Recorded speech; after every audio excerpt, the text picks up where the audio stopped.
Two men walk into the same bank on the same afternoon. Both are 34 years old. Both make $68,000 a year. Both drive a Honda. Both live in a 2-bedroom apartment across town from each other. If you looked at their pay stubs side by side, you'd think they were living identical lives.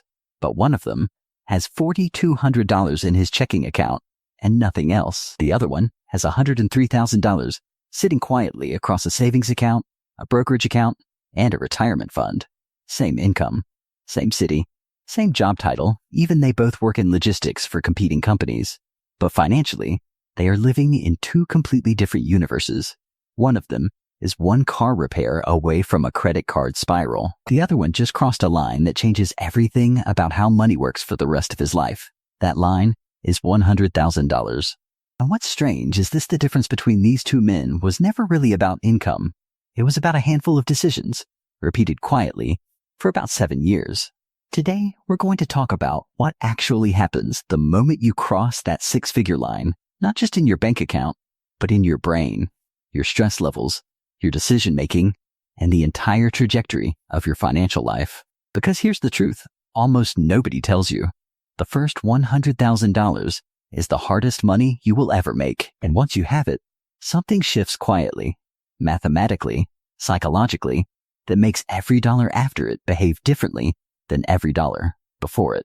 Most people think building wealth is a straight line. Save a little more, invest a little more, and your net worth climbs steadily upward, year after year, in a smooth ramp toward financial freedom. That's not how it works. And this is the part almost no financial advice video actually explains. Wealth doesn't grow in a straight line. It grows in a curve, a slow, frustrating, almost invisible curve for a long time. And then suddenly, it bends upward in a way that feels like magic. The name for that bend is compound interest. But there's something more important hiding underneath the math, something psychological. The first $100,000 isn't just a number. It's a threshold. Below it, your financial life is dominated by your own effort, your paycheck, your discipline, your willingness to say no to things. Above it, your money starts doing something your effort alone never could. It starts working alongside you 24 hours a day without needing your permission, your energy, or your motivation. This is the hidden insight. The first $100,000 is earned mostly through behavior. Every dollar after that is earned partly through behavior and partly through momentum that you built without realizing it. Understanding this difference is the entire reason some people feel like money clicks for them in their 30s, while others feel stuck no matter how much they earn. Let's make this concrete, because vague financial concepts don't change behavior, numbers do. Imagine you invest your money and it grows, on average, 7% a year. That's a realistic long-term return for a diversified portfolio, adjusted for what history has shown us over many decades. At 7%, $100,000 earns you about $7,000 in a single year without you lifting a finger, not from a raise, not from a side hustle, not from working a single extra hour, just from money existing in the right place. Now compare that to where most people start. If you have $5,000 saved, 7% gets you $350 a year. That's barely noticeable. It might cover one nice dinner. It doesn't feel real. It doesn't feel like progress. This is exactly why so many people give up on investing early. The returns feel like a rounding error, so the motivation to keep going quietly fades. But here's what almost nobody explains clearly. The reason those early returns feel pointless isn't because investing doesn't work. It's because you haven't reached critical mass yet. You're still in the phase where your own contributions matter more than your investment returns. And that phase is boring. It's uncomfortable. It's the financial equivalent of pushing a boulder up a hill before gravity starts helping you. Once you cross $100,000, the math starts to flip. Your investment returns start to rival and eventually exceed what you're able to add from your paycheck. At that point, you're no longer the only one working for your future. Your money has become a second income stream, one that never calls in sick, never asks for a raise, and never takes a vacation. This is why so many people describe the jump from $0 to $100,000 as agonizingly slow, and the jump from $100,000 to $200,000 as surprisingly fast. It's not because they suddenly got better at saving. It's because momentum joined the process. Crossing 6 figures doesn't just change your bank balance. It changes several specific forces in your financial life. Let's go through each one. Force 1. the compounding shift. As we just covered, this is the moment your money starts earning meaningful money on its own. Below $100,000, compounding is mostly theoretical. You know it's happening, but you can't feel it. Above $100,000, compounding becomes tangible. You start checking your accounts and noticing growth that has nothing to do with your last paycheck. This is often the first moment people say investing finally feels real. Force 2, the psychological shift. There's a well-documented phenomenon in financial psychology, often referred to as the enough effect. Below a certain savings threshold, people report constant background anxiety about money, a low hum of stress that colors decisions, relationships, and even sleep. Once people cross roughly $100,000 in accessible net worth, many report a sudden and specific kind of relief. Not because they're rich, not because they can stop working, but because they know that if something goes wrong, a job loss, a medical bill, a broken transmission, they will not be financially wiped out. This matters more than people realize. Chronic financial stress affects decision-making in measurable ways. It narrows your thinking toward short-term survival and away from long-term planning. Crossing the six-figure line often is the first time someone can think clearly about money instead of just reacting to it. Force 3, the behavioral shift. Something interesting happens once people see meaningful growth from their investments instead of just their paycheck. Their relationship with spending changes. Many describe becoming more protective of their money, not out of fear, but out of respect. When you watch $100,000 generate $7,000 in a single year without effort, a $200 impulse purchase suddenly feels different. You start to see spending in terms of opportunity cost, not can I afford this, but what would this money have become if I'd left it alone? This isn't about becoming cheap or joyless. It's about developing what we might call financial awareness, an intuitive sense of what money actually costs you in the long run, not just in the moment. Force 4, the opportunity shift. This is the force people underestimate the most. Once you have $100,000, doors open that were previously closed, not because anyone handed them to you, but because capital creates optionality. You can qualify for a larger mortgage. You can start a business with a real financial cushion instead of desperation-driven decisions. You can leave a job that's making you miserable because you have a runway instead of a cliff edge. You can say yes to opportunities that require some upfront capital real estate, further education, and investment property because you actually have something to invest. Money at this stage stops being just savings and starts being leverage. Think about what leverage actually means in practical terms. A person with $3,000 in savings who loses their job has to take the next available position, regardless of pay or fit, because the clock is ticking loudly. A person with $100,000 who loses their job can afford to spend 2 or 3 months finding the right role instead of the first role. That's not a small difference over a career.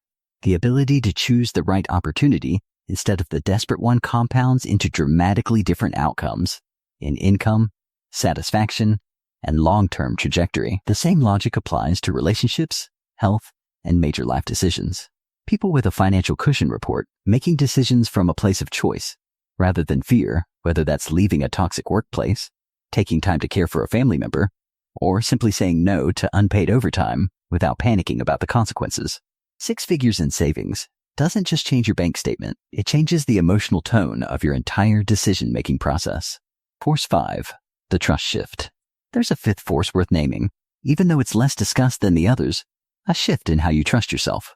Most people who struggle financially for years develop a quiet, private belief that they're simply bad with money. It becomes part of their identity, reinforced every time an emergency wipes out their progress, or every time they compare themselves to someone who seems to have it figured out. Crossing $100,000 tends to dismantle that belief, often more thoroughly than any single piece of advice could.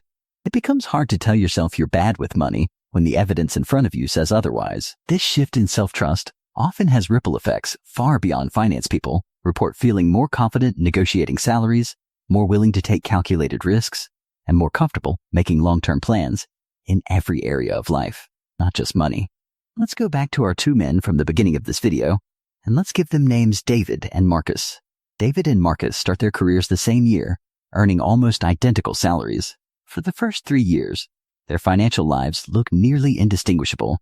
Both spend on nights out, both upgrade their phones every year, both put off starting a retirement account because there's plenty of time. In year 4, Something small changes. Marcus reads an article that makes him uncomfortable, a simple projection showing what $200 a month, invested consistently, becomes over 20 years. It's not a huge amount of money. It doesn't require a lifestyle overhaul. He just starts. David reads similar articles too, but tells himself he'll start once things settle down financially, a moment that, if we're honest, never quite arrives for most people. For the first 2 years, the difference between them is invisible.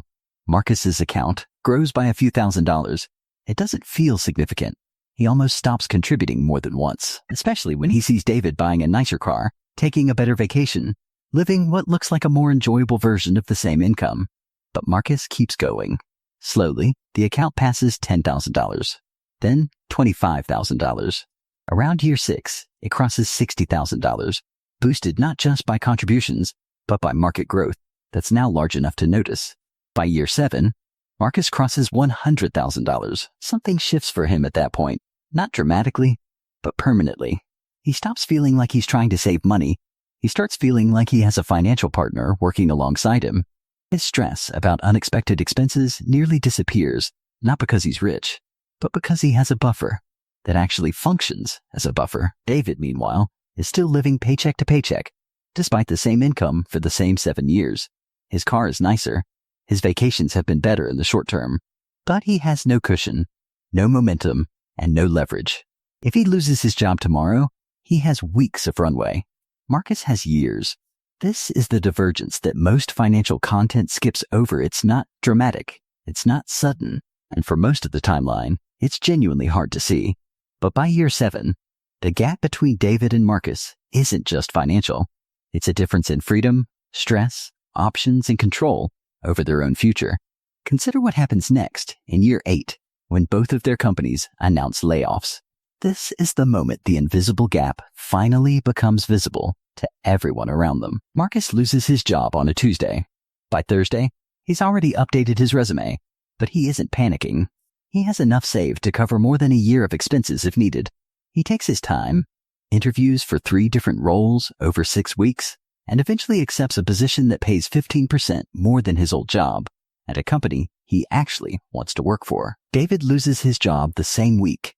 Within days, the panic sets in. He has less than a month of expenses saved. He accepts the first offer that comes in a lateral move. Same pay, worse commute, because he can't afford to wait for something better. It's not that David made worse career decisions. It's that 7 years earlier, a series of small financial choices quietly removed his ability to choose freely when it mattered most. This is the part of the story that rarely gets told in financial advice content, because it's not about spreadsheets or percentages. It's about what happens in the moment your life actually tests your financial position: a layoff, a medical emergency, a sudden opportunity that requires capital you don't have. The first $100,000 doesn't just sit in an account. It sits quietly in the background of every major decision you'll ever make, either giving you options or taking them away. So how do you actually get to your own version of that $100,000 line? Here are the specific, realistic steps that matter most. Step 1. Automate before you optimize. Most people delay investing because they're waiting to find the perfect strategy. Don't wait. Set up an automatic transfer, even a modest one, into an index fund or retirement account the day you get paid. Consistency beats perfection every time. Step 2.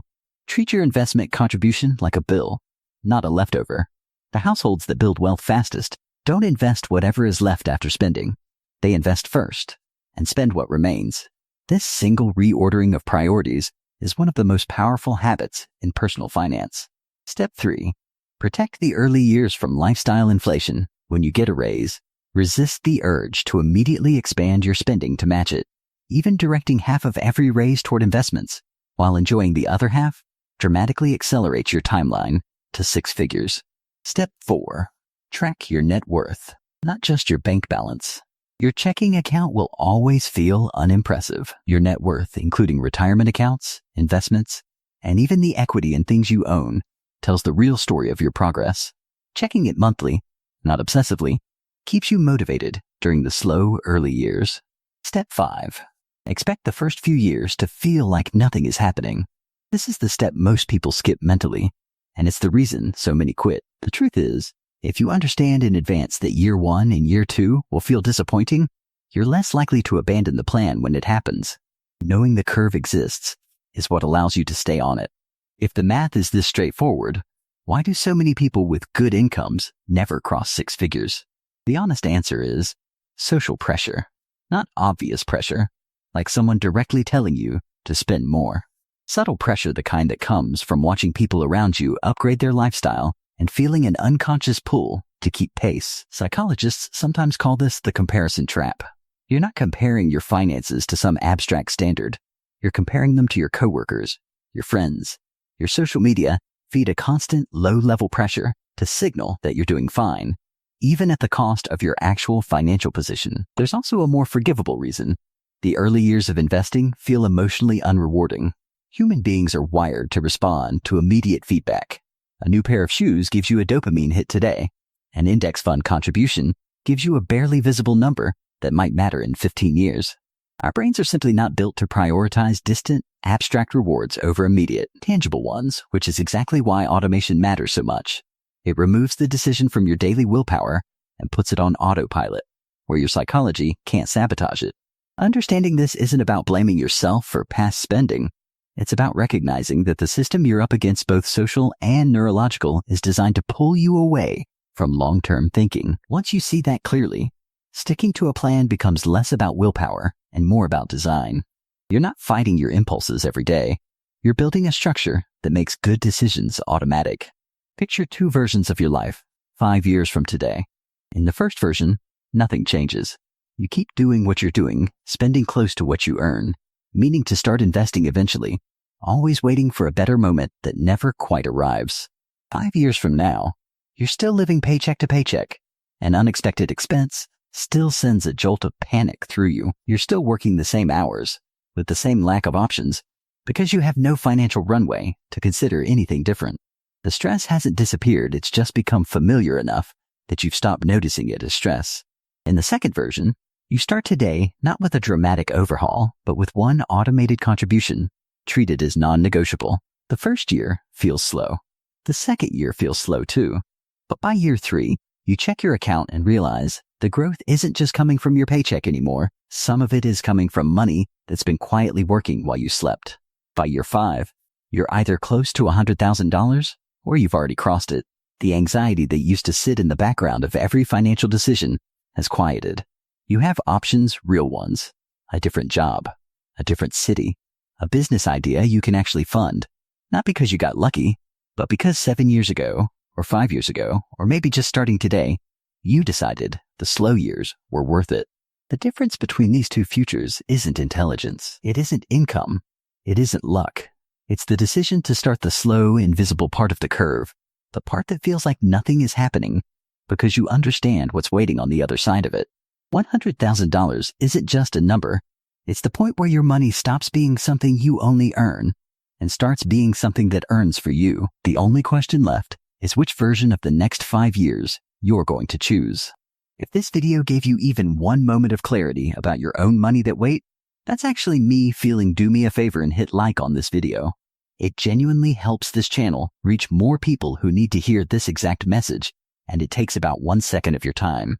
And if you're the kind of person who's serious about actually getting to your own $100 milestone, not just watching videos about it, but building it, subscribe to the channel. Every week, we break down exactly how money really works, without the jargon, without the hype, and without anyone trying to sell you something you don't need. This channel is built for people who want to understand their money, not just be told what to do with it. Lastly, if this channel has helped you see your finances a little more clearly, consider supporting it. Every bit of support, a like, a comment, a share with someone who needs to hear this directly, helps keep this content free, independent, and honest. This isn't sponsored by a bank or an investment firm. It's built by people who genuinely want to see you win with your money. So hit like, subscribe, and I'll see you in the next one, where we'll break down exactly what happens after your first $100,000 and how the second one comes so much faster than the first.